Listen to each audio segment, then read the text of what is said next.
လူတယောက်ဟာသူစိတ်အလိုမကျရင်အကောင်းပြောလဲစိတ်ဆိုးခြင်းဆိုတာမျိုးပေါင်းတင်ခက်တဲ့လူတွေရှိတယ်တခါတလေဘာမှမဟုတ်ဘဲနဲ့တခုခုသွားမေးလိုက်သူကစိတ်တူခြင်းတူးတယ်နော်ရိုးဆိုရင်သူစိတ်ရှည်ခြင်းလည်းရှည်နေဘာလေးမှမပြောလိုက်နဲ့ထမင်းစားအောင်မလားမေးတာနဲ့လည်းထပြီးတော့ဆဲခြင်းဆဲတဲ့ပုဂ္ဂိုလ်မျိုးနော်နေကောင်းလားလို့မေးတာနဲ့မင်းနေကောင်းလို့ကလည်းတွေ့တာပေါ်လို့ဘုကလံပြောခြင်းနဲ့ပြောပြန်အာတိဝိတံဝကုပိတံ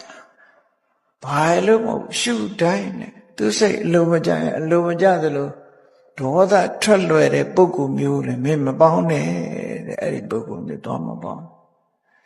မီလလိတ်တံမဟာပဋ္ဌာမစင်နေလူးနေတဲ့လမ်းမပေါ်မစင်လူးနေတဲ့လမ်းမပေါ်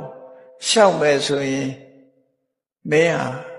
င်းကိုမစင်လူးခံရမှာပဲမစင်မလူးတော့မင်းအနန္တတည်းမင်းဆွဲမှာပဲ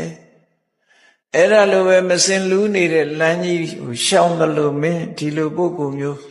စိတ်ဟုကနေဆိုဒေါသထိုင်းကနေထွက်တတ်တဲ့ပုဂ္ဂိုလ်မျိုးဘယ်တော့မှမပေါင်းနဲ့လူတွေကဂုဏ်ယူကြသေးတယ်ငါစိတ်တူတတ်တယ်နော်ငါစိတ်လာမဆန်းနဲ့ကိုယ်ဂုဏ်ယူပြီးတော့ပြောတယ်